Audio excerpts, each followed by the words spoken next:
ఈరోజు ఇంకో వెరైటీతో మీ ముందుకు వచ్చానండి. అదే గుంటూరు స్పెషల్ వంకాయ బజ్జీ అండి. ఎలా చేయాలో చూసేద్దాం రండి. ముందుగా వంకాయ నేను చూపిస్తున్న విధంగా మధ్య ఘాట్ పెట్టుకుని ఆయిల్లో వేసుకుని 50% ఫ్రై చేసుకోవాలండి. ఇప్పుడు ఈ వంకాయలో స్టఫింగ్ ప్రిపేర్ చేసుకుందామండి.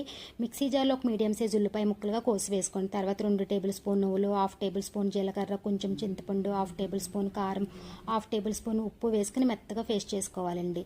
తర్వాత ఒక మిక్సింగ్ బౌల్లో 1 కప్పు శనగపిండి, 1/2 కప్పు రైస్ ఫ్లోర్, కొంచెం వాము, పసుపు, ఉప్పు, కారం, చిటికుడు సోడా వేసుకుని వాటర్ పోసుకుంటూ బజ్జీ పిండిలా కలుపుకుని పక్కన పెట్టుకోవాలండి.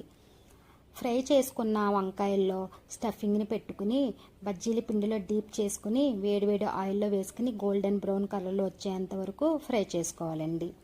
ఈ బజ్జీలను మధ్యలో కట్ పెట్టుకుని ఉల్లిపాయ, కొత్తిమీర, పల్లీలను కూడా పెట్టుకుని కారంలో నిమ్మరసం పిండి దానిపైన వేసుకుని తింటే ఉంటుందండి వేరే లెవెల్ అండి.